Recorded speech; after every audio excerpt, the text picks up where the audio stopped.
Hello! Aujourd'hui, je vais vous expliquer comment on fait une coloration végétale soi-même, châtain cuivré, avec des reflets roux au soleil, pour les cheveux foncés, qui n'ont pas été colorés avec une coloration chimique récemment, et qui ne contiennent pas de produits tels que des lacs, des gels, etc. Il faut que les cheveux soient propres ou sales, mais sans produit dessus, sinon ça ne va pas bien adhérer.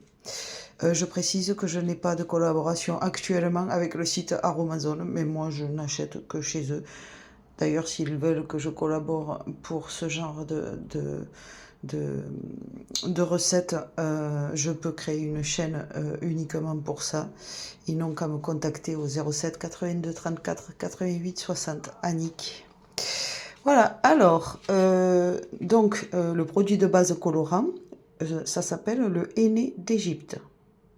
Colore et fortifie les cheveux. Donc il tombe moins en fait. Ensuite, vous avez la poudre de cidre qui peut être utilisée tant dans les shampoings solides que dans les colorations végétales. Donc ça c'est pour tout type de cheveux et de peau. Oui, on peut même en faire des masques de visage. La poudre de cidre, on l'appelle aussi la poudre de basilic sacré ou la poudre de Jupiter. Elle a plusieurs noms. Elle lave et embellit le cheveu. Mais on peut s'en servir en coloration végétale, il n'y a pas de souci. Ensuite, si vous avez les cheveux qui régressent vite comme moi, que vous avez tendance à devoir les laver souvent avant qu'ils aient une apparence sale, ou que vous avez les cheveux gras, je préconise, tant pour les colorations végétales que les shampoings solides, la poudre d'orange. Oui, on peut même s'en servir pour la peau, en masque également, avec de l'eau, hein, toujours. Voilà. Et ensuite, la poudre de Kapor Kachli. Ça, c'est pour la force et la brillance des cheveux, sur tout type de cheveux. Pareil, on peut s'en servir autant en shampoing solide qu'en coloration végétale. Je prends tout sur le site Aromazone. Alors, pour la recette, donc, vous prenez le double de henné par rapport au reste des poudres, quelle que soit la quantité que vous décidez d'utiliser. Ça dépend de la longueur de vos cheveux. Pour des cheveux courts, il en faudra très peu. Un demi-verre de chaque poudre avec un peu d'eau jusqu'à obtenir une purée épaisse suffira. Et pour des cheveux beaucoup plus longs, ben, vous faites en fonction, quoi. Vous regardez à peu près ce qui suffirait pour vos cheveux. Alors moi j'utilise donc ça. Donc d'abord je mets le henné puisque c'est le produit principal, c'est lui qui va colorer. Donc là il reste quoi? Il reste la moitié du paquet, même pas. Ben voilà, je vais mettre tout ça. Ensuite, je vais mettre un petit peu, je sais pas, l'équivalent de même pas un petit verre de chacun des autres produits, dans des ustensiles en plastique ou en bois qui ne servent qu'aux colorations végétales et aux shampoings solides. Pas de métal, hein, quand on utilise des poudres d'argile ou des poudres de plantes, il vaut mieux rester sur du plastique ou du bois, qui ne servent qu'à cet effet. Voilà, donc je vais mélanger 2 doses de henné pour une dose des autres poudres, à quantité équivalente, les autres poudres que le henné. Donc moi, pour mes cheveux mi-longs, je vais vous montrer comment je la fais. Et en fait, il faudra rajouter de l'eau chaude, il faudra bien mélanger le tout à la fin jusqu'à ce qu'on obtienne une purée épaisse. Il faudra beaucoup rincer au bout de 4 heures de pause jusqu'à ce que l'eau soit claire. Vaut mieux boucher les trous d'évacuation du lavabo ou de la douche, là où vous allez le rincer, et le jeter aux toilettes ensuite, pour éviter de boucher les canalisations, tout simplement. Alors on rince ces poudres à l'eau chaude jusqu'à ce que l'eau soit claire. Et ensuite, on peut mettre, éventuellement, hein, c'est pas une obligation, du vinaigre de cidre ou du vinaigre de grenade.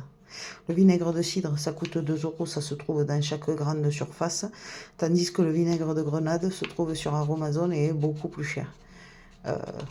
Moi, j'utilise le vinaigre de cidre de cuisine, tout simplement. Et le dernier rinçage après le vinaigre, lui, doit se faire à l'eau claire pour refermer les fibres capillaires, pour éviter les fourches et les cheveux qui cassent au bout, vous savez. Voilà. Et normalement, dans un shampoing, pour pas abîmer les cheveux, il faut aussi finir avec le dernier rinçage qui doit être à l'eau froide. Toujours on finit à l'eau froide dès qu'on touche les cheveux. Pour refermer pour retarder les fourches et refermer les pointes en fait. Gainer le cheveu quoi. Voilà, donc là j'ai mis mon henné. C'est difficile parce que comme je tiens un téléphone, j'ai plus la main gauche en plus, alors que je suis droitière, pour faire ma coloration végétale. Mais ça va, je vais y arriver. Puis ça m'apprend la dextérité, hein, moi qui suis dyspraxique. Voilà, je vous montrerai en quantité. C'est de là à peu près, il n'y a pas besoin de grammes précis, je sais pas quoi. Vous faites en fonction de votre quantité de cheveux. Pour des cheveux qui arrivent aux épaules un peu bouclés, c'est-à-dire en réalité un peu plus long que les épaules, moi je mets ça à peu près. Voilà. Donc, voilà, je mets un peu de ça. Ça c'est la poudre de cire. Ah, le capot Catchy est fermé. Oh, ça va être pratique d'une main pour l'ouvrir. Bon, attendez, je pose le téléphone, désolé.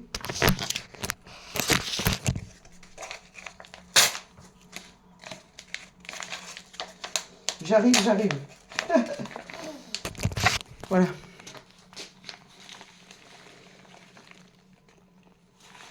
Donc là, pareil, vous en mettez un petit peu. Beaucoup moins que du henné, évidemment. Là, vous laissez couler l'eau chaude. Vous attendez que ce soit chaud.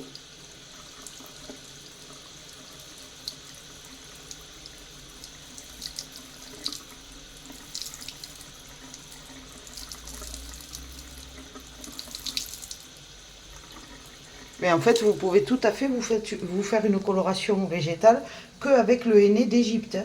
Moi, je veux juste faire une coloration qui soigne mes cheveux, qui soigne mon cuir chevelu et mes cheveux en même temps, qui les renforce, qui les protège de régresser trop vite, qui enlève les pellicules, etc. Mais vous pouvez aussi utiliser que le henné d'Égypte avec de l'eau et c'est tout. Bon, ça... Ah oui, c'est vrai que il y a eu un problème au montage de ce robinet et l'eau froide était inversée par rapport à l'eau chaude. Je peux toujours attendre en tournant à droite, ça ne chauffera pas là.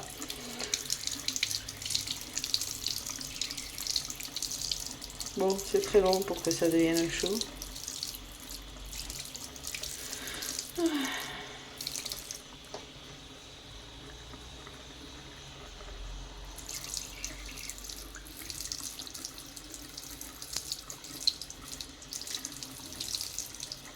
On va y arriver, Annick, on va y arriver.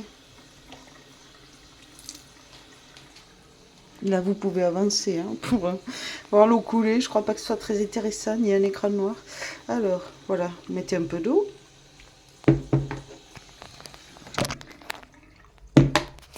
Mélangez au-dessus d'un lavabo, hein, c'est le mieux. Comme ça, si jamais ça déborde, vous salissez pas.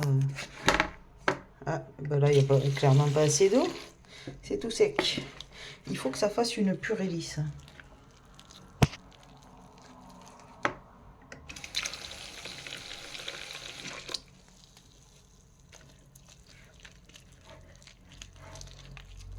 Quand ça fera une purée lisse et épaisse, bon là il me faut les deux mains, il faut que je tienne le plat en même temps.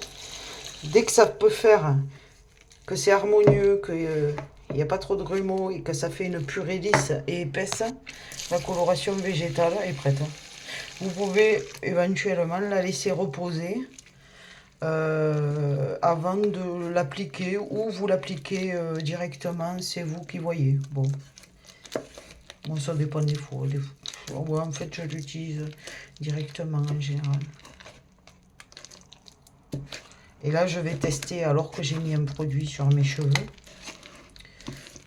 Normalement, je devrais même pas faire la coloration. Parce que les cheveux ne sont pas sans produit dessus. Là, j'ai mis un cheveu pour avoir des jolies bouclettes. J'ai mis un produit pour avoir des jolies bouclettes. Normalement, on ne fait pas la coloration dans ces conditions-là. Il faut vraiment qu'il n'y ait rien sur les cheveux. Donc, j'espère que ça va prendre pareil. Bon, sinon, je la referai. C'est pas grave. Je la referai plus tard. Si vous avez une hernie discale, cervicale, enfin, si vous souffrez beaucoup du cou, de la mâchoire et tout ça, le poids de la coloration végétale risque de vous faire un petit peu mal. Hein. Donc je vous conseille dans ce cas, si vous avez des cheveux longs, de trouver une autre alternative aux colorations végétales, parce que le poids des cheveux longs avec une pâte dessus, plus le poids de la pâte pendant 4 heures sur votre tête risque d'aggraver la hernie discale et cervicale ou ce genre de choses. Hein. Donc, moi je sais que je suis allergique aux produits chimiques, je ne les supporte pas du tout. Et surtout ceux qui sont éclaircissants. Et même le raspontique, qui est un colorant végétal, pour faire une couleur blonde naturelle, on fait du raspontique et du curcuma. Et même ça, je n'ai pas supporté. Quoi. Même un produit naturel, tout ce qui est éclaircissant, je ne supporte pas. Au niveau des cheveux. Chaque fois, je fais des allergies. Donc, bon, j'utilise ce que je supporte, évidemment. Il faut faire attention aussi, certains utilisent la cannelle en poudre du site Aromazone sur les cheveux. Ben, moi, j'ai fait une allergie. Hein. Donc, faites attention à ce que vous mettez sur les cheveux quand même. Hein. Vérifiez les allergies croisées avec vos allergies actuelles, vos allergies connues, etc. Hein. Vous voyez, voilà. Voilà, là, ça c'est l'aspect d'une bonne coloration végétale. Il faut que ça fasse un paquet quand même hein, sur les cheveux, mais que ça reste applicable. Voilà, c'est ce que je vous disais, une purée épaisse. Voilà. Bon, là, j'en ai fait 10 fois trop. Là, j'en ai 2 fois trop. Hein. Donc, là, j'en ai pour 2 colorations végétales. Ou alors, c'est pour cheveux très très longs. Du coup, je vais la garder. Hein. Bon, ça se garde pas longtemps. Mais si jamais, à cause du fait que j'avais des produits sur les cheveux, ça n'a pas bien pris, ben tant pis. Je la referai demain ou après-demain. À mon avis, ça se garde pas très longtemps. Hein. Mais je pense que 48 heures, ça peut le faire.